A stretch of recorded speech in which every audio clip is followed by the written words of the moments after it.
په دعا کې مکروهات په مخکې درسونو کې دا خبره ذکر شوه چې د دعا په کومو الفاظو مستحب ده، کم وخت کې مستحب ده. خو بعضې کارونه دي چې هغه په دعا کې مکروه دي، نو مؤمن له پکار دي چې د هغه نه ځان بچ کړي، ځکه که داسې ونه کړي نو دعا به نقصان کې واقع شي. یو د هغې نه سجع او مقفع الفاظو اهتمام کول دا مکروه دي. بعضې خلک په دعا کې داسې الفاظ وایي چې د دې خپلې دعا نه یو شعر جوړ کړي، مسجع او مقفع الفاظو اهتمام کوي چې په یو وزن الفاظ راوړي یا د شعر په طرز باندې راوړي. وجه دا ده چې کله یو انسان د سجعې او د قافیې طرف ته توجه وګرځوي نو هغه خشوع په دعا کې کمیږي او داسې دعا به قبلیږي نه. دغه وجه ده چې امام بخاري رحمه الله په خپل صحیح کې روایت راوړي د عکرمه رحمه الله نه چې هغه عبدالله ابن عباس رضی الله عنه نه روایت نقل کوي چې هغه وی فانظر السجع من الدعاء فاجتنبه فإني عهدت رسول الله صلى الله عليه وسلم واصحابه لا يفعلون. ته په دعا کې د سجع او قافیې نه ځان بچ کا، ځکه ما د الله رسول او صحابه لیدلي وو چې هغوی به داسې نه کول، سجع به په دعا کې نه کول. دویم د هغې نه اعتدا او د حد نه تجاوز کول. احادیثو کې قرآن کریم کې الله موږ ته وایي چې دعا کوئ خو اعتدا په دعا کې مه کوئ. فرمای ادعو ربکم تضرعا وخفیا انه لا يحب المعتدین. تاسو خپل رب په عاجزۍ او په پټه راوبلئ، الله د حد نه تجاوز کوونکي انسانان نه خوښوي. اعتدا دپاره به ډېر اقسام دي، د هغې یو څو نمونې به ذکر کړو چې سړی پرې پوه شي.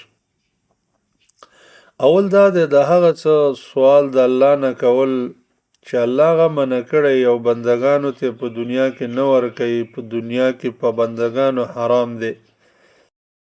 لکه په دنیا کې بندګان نشي کولی چې الله ته برای راست وګوري او الله ویني. بني اسرائیلو دا مطالبه د الله نه وکړه، فقالوا ارنا الله جهرا، یا الله موسی علیه السلام ته ویل موږ ته الله ښکاره جهرا را وښایه. نو الله ناراضه شو، په دوی عذاب نازل که فاخذتهم الصاعقه بظلمهم. دویم د هغه څه مطالبه کول چې عادت کې ممکن نه وي، لکه څرنګه چې د مکې مشرکانو مطالبه وکړه چې موږ ته دا صفا غونډۍ د سرو زرو وګرځوه. نو داسې مطالبه کول دا د الله جل جلاله بېادبي ده، دا مطالبه یې سر نه شوه. دریم یا داسې مطالبه کول چې د الله جل جلاله بېادبي ورپکې وي، لکه اصحاب المائده چې د مائدې مطالبه وکړه، وایي هل یستطیع ربک ان ینزل علینا مائده من السماء. څلورم اعتدا دا ده چې سړی په دعا کې د حد نه زیات آواز اوچتوي او چغې وایي چغې. د الله نبي د بعضې صحابو نه واورېدل چې آواز یې ډېر اوچت کړی، نو د الله نبي وفرمایل چې تاسو په خپل ځان باندې نرمي کوئ، ځکه تاسو نه کوڼ رابلئ نه غایب، هغه ذات چې تاسو یې رابلئ نو هغه ډېر نږدې دی تاسو ته. د اعتدا یو صورت دام دی چې سړی د ګناه مطالبه د الله نه وکړي.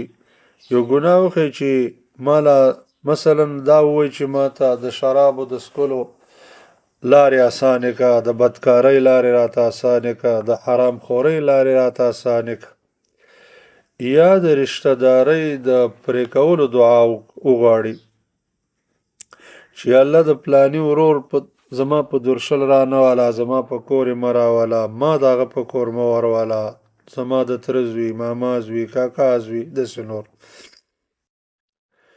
یو ځل سعد بن ابي وقاص رضی الله تعالی عنه زوی دعا کوله او د هغه زوی نه د خپل زوی نه داسې دعا واورېدله چې هغې ویل چې اللهم إني أسألك الجنة ونعيمها وبهجتها وكذا وكذا.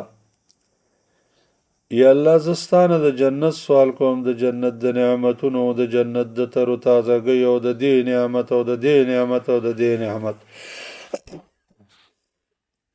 نو پلار یې ورته وویله چې بچیه ما د الله د نبي نه اورېدلي دي چې داسې قوم به راځي چې هغوی به په دعا کې اعتدا کوي، نو ځان وساته ګوره چې ته د هغې قوم نه نشي. ځکه کله چې الله رب العالمین تاله جنت درکړي نو بس د جنت ټول نعمتونه به تا ته درکړی شي، او چې کله د الله رب العالمین جهنم نه پناه درکړي نو د جهنم د ټولو عذابونو نه به الله تعالی پناه درکړي. یو بل حدیث کې هم داسې راځي چې سیکون فی هذه الامة قوم یعتدون فی الطهور والدعاء. په دې قوم کې به داسې خلک پیدا کېږي چې هغوی به په اودس کې هم د حد نه زیاتې کوي او په دعا کې هم. د دعا د مکروهاتو نه دا دي چې سړی د الله نه دا دعا وغواړي چې الله ما چې کوم ګناهونه کړي دي د هغې سزا ما ته دنیا کې راکه، آخرت ته مه سپاره. داسې دعا نه ده پکار، بلکې داسې ویل پکار دي چې الله په دنیا کې مې معاف که او په آخرت کې مې معاف که. امام مسلم رحمه الله یو حدیث نقل کړی دی د انس رضی الله تعالی عنه نه چې نبی کریم صلی الله علیه وسلم د یو بیمار پوښتنې له لاړ. دا انسان دومره ورکوټی شوی چې د مرغۍ د بچي په مقدار ګرځېدلی. نو رسول الله صلی الله علیه وسلم ورته وویله چې یا لکه څه دعا خو دې نه ده غوښتلې؟ ویل ولې مې نه ده غوښتلې؟ ما داسې دعا غوښتلې ده چې یا الله ته ما ته آخرت کې کومه سزا راکړې نو هغه راله په دنیا کې راکړه. نبی کریم صلی الله علیه وسلم ورته وفرمیل سبحان الله، ته د هغې طاقت لرې؟ ولې دې داسې نه ویله چې اللهم آتنا فی الدنیا حسنه وفی الاخرة حسنه وقنا عذاب النار؟ یالله دنیا کې ما ته ښکلې زندګي راکړه او آخرت کې مو د جهنم د اور نه مې وساته. بیا ولې نبی علیه السلام دعا وکړه او هغه ښه شو. د دعا د مکروهاتو نه څلورم دا کار مکروه دی چې سړی خپل ځان، خپل اهل، خپل مال ته خیرې کوي. د دې نه موږ د الله نبي منع کړي. جابر رضی الله تعالی عنه فرمایي چې رسول الله صلی الله علیه وسلم فرمایلی دي لا تدعوا على انفسكم ولا تدعوا على اولادكم ولا تدعوا على خدمكم ولا تدعوا على اموالكم لا توافقوا من الله ساعة نيل فيها عطاء فيستجيب لكم.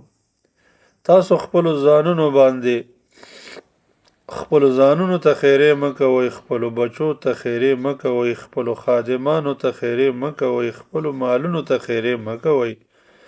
داسې نه چې تاسو د داسې حالت د داسې وخت سره ستاسو دعا موافق شي چې الله په دغه وخت کې چې د الله نه څه وغواړئ ورکوي او ستاسو خیرې به قبول شي، تباه به شئ. ام سلمه رضی الله تعالی عنها فرمایي چې نبی علیه السلام فرمایلی دي تاسو خپلو ځانونو ته د خیر دعاګانې کوئ، خیرې مه کوئ، ځکه ملایکې په هغه څه امین وایي کومې خیرې چې تاسو کوئ. پنځم دا مکروه دی چې د یو قوم امام دی یوازې د ځان دپاره دعا غواړي او د قوم دپاره نه غواړي. لکه حدیث کې راځي نبی کریم صلی الله علیه وسلم فرمایي ولا یؤم قوما فيخص نفسه بدعوة دونهم فإن فعل فقد خانهم. انسان به داسې نه کوي چې امام دی د قوم او یوازې ځان ته دعا کوي او قوم لپاره دعا نه غواړي. که دا کار یې وکړه دی د قوم سره خیانت وکړه. شپږم د دعا د مکروهاتو نه دا ده چې د الله پراخه دروازه را بندول د رحمت، چې الله صرف په ما رحمت وکړي په بل چا یې مه کې. نبی کریم صلی الله علیه وسلم یو بانډچي ولیدې چې هغه په مانځه کې ولاړو داسې دعا یې کوله چې اللهم ارحمني ومحمدا ولا ترحم معنا احد.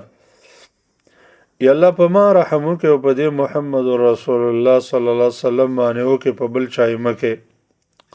نو نبی علیه السلام دې بانډچي ته وویل لقد حجرت واسعا یرید رحمت الله. ډېر پراخه سیز دې رابند کړ چې هغه د الله رحمت.